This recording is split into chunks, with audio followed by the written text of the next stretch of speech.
Hi, I'm Larry Richardson, your step-by-step chef. In this episode, we're going to make delicious blueberry pancakes from scratch, and we're also going to make some blueberry maple syrup, which I think you're really going to like. This is a very simple recipe, and it is from scratch, and I think you're really going to like it. So come on, let's cook.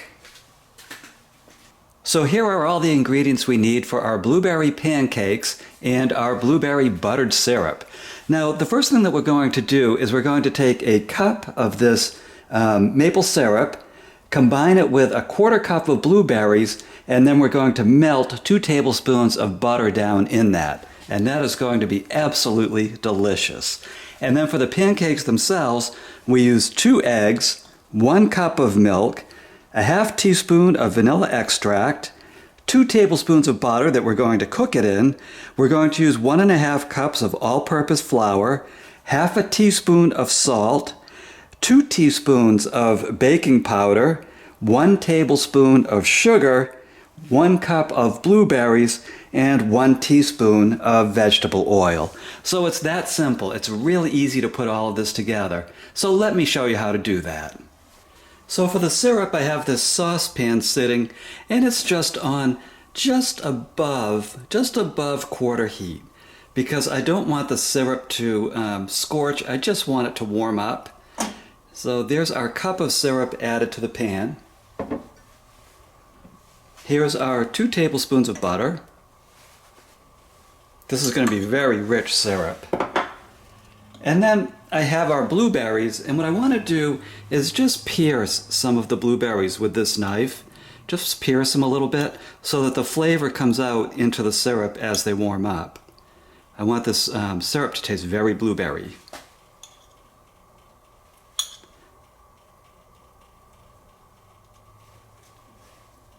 And I also, I'm not absolutely mushing these up because I like the blueberries to show up on the top of the pancakes. So just a little pierce to some of them. They'll give up that nice blueberry flavor. Okay, so I'm just adding those in. And, give it a little stir every now and then, but it can pretty much be left to its own while we make the pancakes.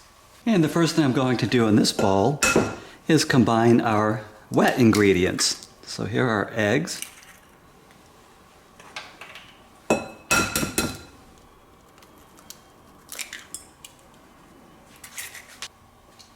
And our cup of milk.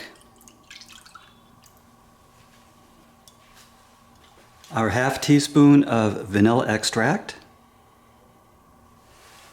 And you can add a little bit more of that if you like. This is just a flavor. Our 1 teaspoon of vegetable oil, which helps to keep it smoothed out. It's good for the mix. And then I just want to give these a good whisking.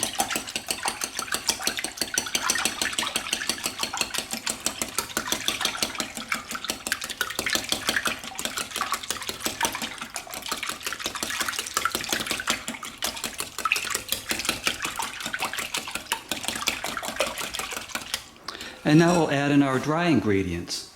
And here's 1 cup of the all-purpose flour. Here's our half cup. Our half teaspoon of salt.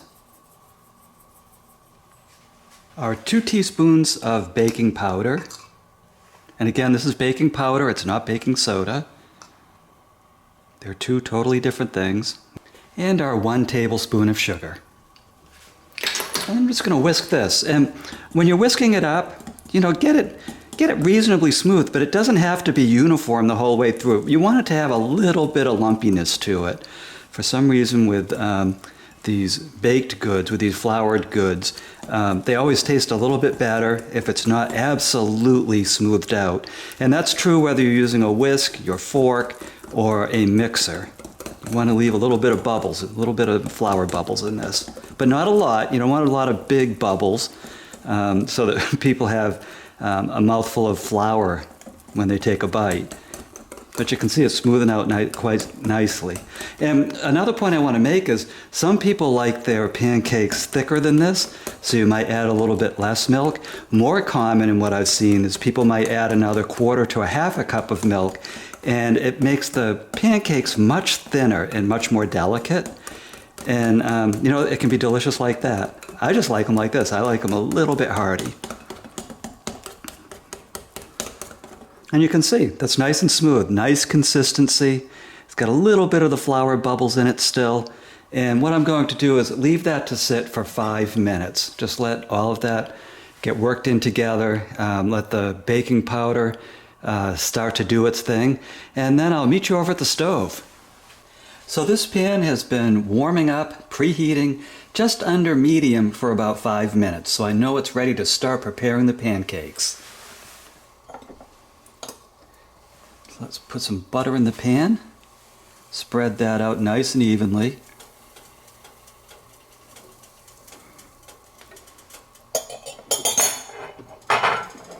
And then we just add some of our batter. This is like a spoonful of the batter.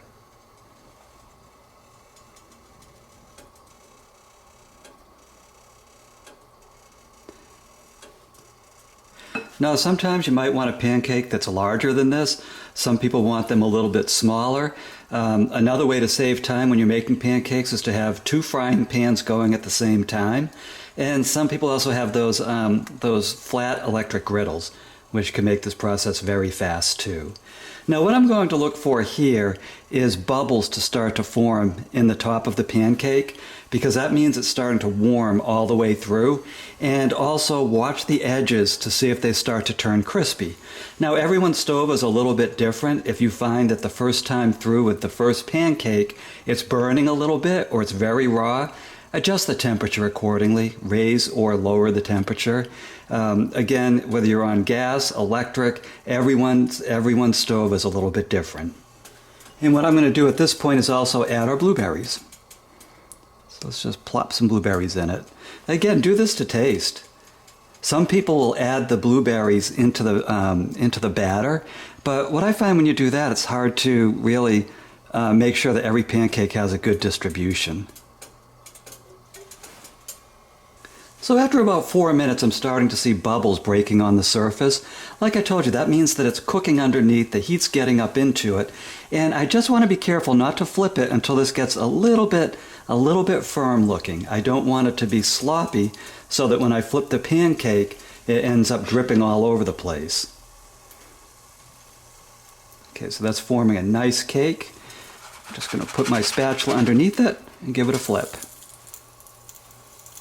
So you can see it has a nice golden brown color on top.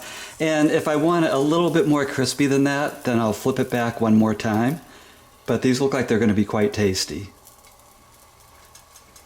And I always make my first pancake kind of the sentinel, the test pancake. And I'll taste this, and then I'll decide if I want to add either a little bit more flour to the mix if it's too thin, if the pancake's too thin, or I may add a little bit more milk if I want it thinner. Okay, so we're about at the 8-minute mark now in cooking this particular pancake, and I can hear some sizzling going on underneath. And let's see, let's take a look. Yep, that's cooking very nicely. And you can see that the blueberries are broken a little bit. They're giving up that delicious fruit flavor. And now I'm going to give this a taste test, and I'll let you know if I had to make any adjustments at all to the batter. And actually, that pancake was exactly the way I like it. I didn't have to make any adjustments at all to the batter. So what I'm going to do is just now turn into a pancake factory and just keep cooking them until I have used up all of the batter and I have a nice size stack. So I'm just repeating the same steps that I just showed you on the first pancake. So congratulations, look at what you just did. You just made these golden blueberry pancakes. And there's our nice homemade blueberry butter sauce on top of it. These are really yummy. And 2 things that I wanted to tell you. First, this recipe made 10 of the pancakes in this size. And I had my oven on 200 and just kept feeding the pancakes into there to make sure they were plenty warm when they were served. And if you want the written recipe for these pancakes, please go to my website, stepbystepchef.com. You will find the recipe there, and it's totally printable. And the other thing you're going to find is dozens and dozens of recipes and links to other step-by-step chef videos, and you'll be able to make all kinds of delicious meals: breakfast, lunch, dinner, snacks, and desserts. So please visit stepbystepchef.com. My name's Larry Richardson. I am your step-by-step chef, and I'll see you in the next episode.